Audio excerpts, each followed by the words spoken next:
Hello friends, ఈరోజు ఇంకొక new baby bridal కుచ్చు ఎలా వేసుకోవాలో చూద్దాము. నేను ఇక్కడ 4 లైన్స్ సిల్క్ థ్రెడ్ నార్మల్ నీడిల్కి ఎక్కించుకొని నీడిలు క్లాత్కు గుచ్చుకొని ఒక నాట్ అయితే వేసేసుకున్నాను. ఇప్పుడు 1 mm size gold colour round పూస ఒకటి, అలాగే గంట షేపు ఫ్లవర్ బీడ్ ఒకటి, ఇంకొకటి క్రిస్టల్ రౌండ్ బీడ్ ఒకటి.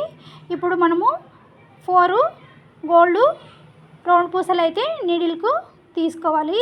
ఇలాంటి మంచి మంచి బేబీ బ్రైడల్ కుచ్చులు మన ఛానల్లో అప్లోడ్ చేసాము.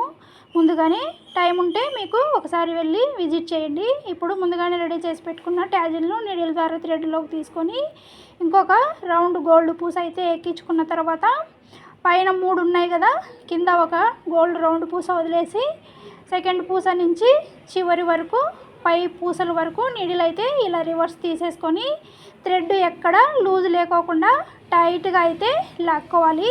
ఇప్పుడు ఒక చిన్న రిక్వెస్ట్ అండి, ఎవరైనా సబ్స్క్రైబ్ చేసుకోకుండా మన ఛానల్ని చూస్తున్నట్లయితే ప్లీజ్ సబ్స్క్రైబ్ చేసుకొని ఒక లైక్ అయితే చేయండి. ఇలా థ్రెడ్ టైట్గా లాక్కున్న తర్వాత ఇక్కడ 2 knots అయితే ఖచ్చితంగా వేసుకోవాలి.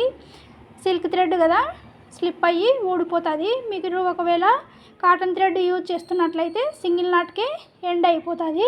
ఇప్పుడు నీడిల్ రివర్స్ తీసేసుకొని థ్రెడ్ను టైట్గా లాక్కొని కట్ చేసేసుకోవడమే. అంతే, అందమైన బేబీ బ్రైడల్ కుచ్చు రెడీ అయిపోయింది.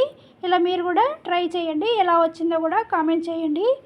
ఈ వీడియో కనుక మీకు నచ్చినట్లయితే please subscribe. Keep watching for more videos. Bye bye.